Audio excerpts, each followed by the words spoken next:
Salut, salut! Dans cette vidéo, je vais vous parler de David Icke. Le plus grand secret. Le livre qui transformera le monde. Alors ça c'est le tome 1. On a le tome 2. Louise Courtauld, éditrice. Les livres sont parus en 2001.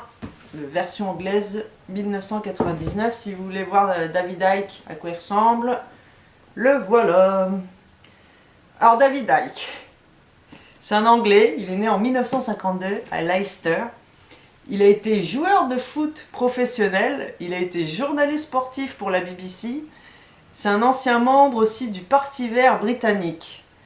Donc notre ami Wikipédia le qualifie de complotiste professionnel. Donc raison de plus pour s'intéresser à ses livres. Et donc on nous dit sur Wikipédia dès le début, David Icke affirme notamment que des reptiles humanoïdes domineraient secrètement la planète. En gros, ils ont retenu que ça. Il y a beaucoup de choses à retenir. Ils parlent, oui, de reptiliens, c'est vrai. Mais ils parlent de beaucoup d'autres choses, de plein de mensonges, des sociétés secrètes. Ils dénoncent le satanisme, ils dénoncent la pédophilie.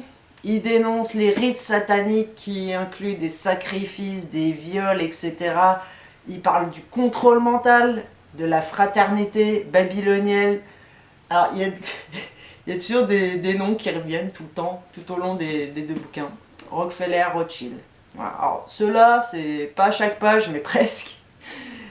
David Icke, il a fait beaucoup de recherches sur les religions, sur Jésus, sur le christianisme, plein d'autres religions. Donc c'est beaucoup à noter. Il y a une bibliographie de fou à la fin. Des fois il y a des petites photos, voilà, qui illustrent ces trucs de statues, des machins. Il a étudié beaucoup les symboles ésotériques aussi. Et en gros, David nous dit que on nous tient par la peur, on est devenus des esclaves. Alors ce mec-là, il a écrit beaucoup de livres, il y en a une vingtaine. Depuis 1983 jusqu'à maintenant. J'en ai lu un récemment aussi, c'était Esclave d'un moi fantôme.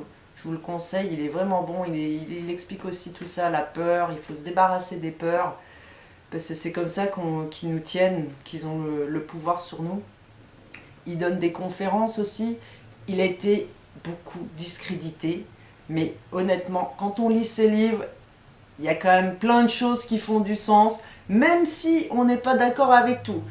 Moi, honnêtement, il y a des trucs, des fois, j'étais là... Parce que le mec, il lève les yeux, il se trimballe dans une ville, il lève les yeux, il voit un symbole reptilien en direct. Il voit des symboles reptiliens un peu partout. Bon, des fois, c'est un petit peu tiré par les cheveux, mais je veux dire, pourquoi pas? Il y a des choses qu'il dit là-dedans. Lisez, puis vous verrez, si ça vous intéresse. Il dénonce aussi le système bancaire, la Fed. Il nous parle de trucs sur Hitler, les soucoupes volantes, nazis, l'assassinat de Lady Di. Ben oui, tous ceux qui croient encore c'est un accident. Lisez ça, puis vous verrez. Il dénonce les sociétés secrètes, les francs-maçons, puis les autres. Mais il nous parle aussi de choses, des chakras, de l'énergie subtile, de la conscience, de le divin, tu sais, qu'il faut se rassembler. On est tous un, il faut lâcher nos peurs. Bon, c'est quand même des bons trucs. Puis, en tant qu'anglais, il parle aussi de pas mal de la famille royale. Et notamment du scandale Jimmy Savile. Jimmy Savile, c'était un proche, vraiment proche là, de la famille royale. Le mec, il allait à Buckingham, là, il entrait comme dans un moulin là-dedans. Et le gars, c'était prouvé après, c'est un gros pédophile. Donc voilà. Alors, bon, je vais vous lire quelques passages. Je sais pas, j'ai retenu vite fait les passages, puis il y en a tellement des bons aussi. Alors, ça c'est le début du tome 1. Lorsque vous lisez ou entendez une nouvelle biaisée et que vous lui permettez d'influencer votre perception de la personne ou de l'événement, vous subissez le contrôle mental. Regardez l'entraînement des forces armées, c'est du contrôle mental à l'état pur. Dès le premier jour, on vous dit de suivre les ordres sans poser de questions. Et si un imbécile sous son casque pointu vous dit de tirer sur des gens que vous n'avez jamais rencontrés et dont vous ignorez tout, vous devez tirer sans poser de questions. C'est la mentalité du « yes sir ». Et elle imprègne également le monde non militarisé. Eh bien, je sais que ce n'est pas correct, mais le patron m'a dit de le faire et j'avais pas le choix. Pas le choix? Jamais nous n'avons pas le choix. Nous avons des choix que nous aimerions faire et d'autres choix que nous préférerions moins faire. Mais jamais nous n'avons pas le choix. Parler ainsi est une duperie. Tout à fait d'accord. Ah, nos amis les francs-maçons. Alors là, ils parlent des différents rites, des différents degrés, des loges, machin. Le plus haut degré est le degré des chevaliers templiers, suivi du degré des chevaliers de Malte, ainsi que du degré de la Croix-Rouge. Mais les degrés officiels sont seulement ce qu'ils reconnaissent être. Au-dessus de ce niveau, on trouve ce qu'on appelle les degrés Illuminati, que très peu de gens connaissent et atteignent. La grande majorité des francs-maçons ne progressent jamais plus loin que les 3 premiers niveaux, les niveaux bleus. Ils sont utilisés comme un écran de respectabilité afin de cacher le véritable plan, que leur rang et leur niveau ne permettent pas de connaître. Albert Pike était au siècle passé à la tête du rite écossais de la juridiction du sud des États-Unis, et il est considéré comme un dieu, entre guillemets, franc-maçonnique dans ce pays. Cette statue est érigée à Washington, D.C. Dans son livre Morals and Dogma, Moralité et dogme, il écrivait en page 819 les degrés bleus existent, mais sont dans la cour extérieure au portique du temple. Une partie des symboles est montrée à l'initié, mais il est intentionnellement induit en erreur par de fausses interprétations. Il n'est pas destiné à pouvoir les comprendre, mais il est voulu qu'ils s'imaginent les comprendre. Montrez-leur une autre voie, gardez-les dans l'obscurité et nourrissez-les avec des âneries. Voilà la structure classique des sociétés secrètes dans lesquelles seuls les initiés des plus hauts niveaux connaissent ce qui se passe réellement. Les autres achètent un mythe. C'est bien expliqué. Hein. Donc là, j'attaque le tome 2. Allez, l'affaire Marc Dutroux, vous vous en souvenez? Le British Sunday Times a rapporté les comptes rendus de témoins de messes noires au cours desquelles des enfants étaient tués devant des membres éminents de la société belge. Un journal belge a rapporté qu'un ancien commissaire de l'Union européenne faisait partie d'un groupe composé de juges, politiciens haut placés, avocats qui participaient à des orgies au château des ténèbres. Sérieux le nom quoi. Oh. Ces soirées entre initiés étaient organisées par Michel Nioul, l'un des complices de Marc Dutroux et tête présumée du réseau pédophile. L'un des enquêteurs déclara que c'était, ouvrez guillemets, comme de retourner au Moyen-Âge. Fermez les guillemets. Et ce qui a trait à ces rituels, il n'y a jamais eu d'âge ancien, moyen ou moderne. C'est un courant continu, vieux de milliers d'années, sous le contrôle des mêmes lignées reptiliennes. Ça, c'est en train de sortir. Il y a beaucoup de gens qui parlent des réseaux pédophiles, des satanismes, etc. Hein.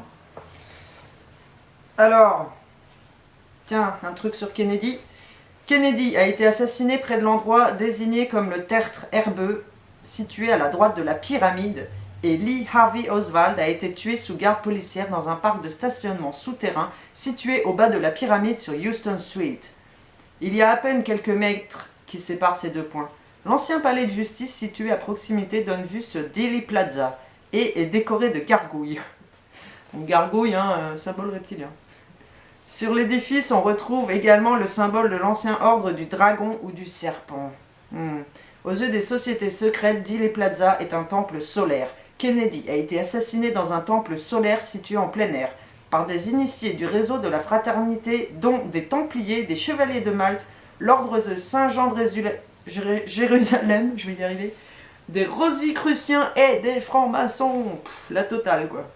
Comme l'a écrit James Shelby Downward, la franc-maçonnerie ne croit pas en l'assassinat d'un homme selon le modus operandi traditionnel. Et dans le cas de l'assassinat de JFK, cela est allé très loin et de grands risques ont été encourus afin de faire correspondre cet acte haineux avec l'ancienne offrande de la fertilité qu'est le meurtre du roi. Kennedy a été tiré tout juste après-midi alors que le soleil était au zénith.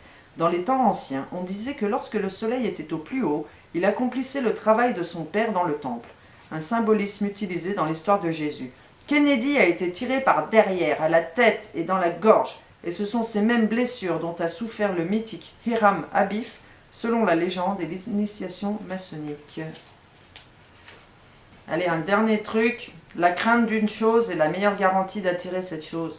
L'énergie de la peur est assujettie aux mêmes lois énergétiques. Par conséquent, ce que nous craignons devient ce que nous expérimentons sur le plan physique. La peur de manquer d'argent se manifeste par la disette. La peur de la solitude, du rejet ou d'une attaque se concrétise sur le plan physique à moins de faire face à sa cause première, c'est-à-dire soi-même. Il est inutile de jeter à autrui le blâme de nos malheurs. Si vous êtes malheureux, c'est que vos pensées et vos sentiments ont engendré votre malheur, ou que vos pensées et vos sentiments ont été manipulés par la religion, les médias, la politique, les médecins, les enseignants, ou quoi encore. Le seul responsable de votre vie, c'est vous. J'ai bien peur qu'il vous soit impossible d'y échapper. Mais alors, cette nouvelle est tout simplement fantastique. Cela signifie que vous avez donné lieu à ce que vous n'aimez pas. Vous pouvez tout aussi bien susciter une nouvelle réalité que vous aimerez. Vous êtes en contrôle de la situation. Vous possédez toutes les clés. Vous êtes le centre de votre univers et vous avez le pouvoir qu'il devienne ce que vous choisirez qu'il soit.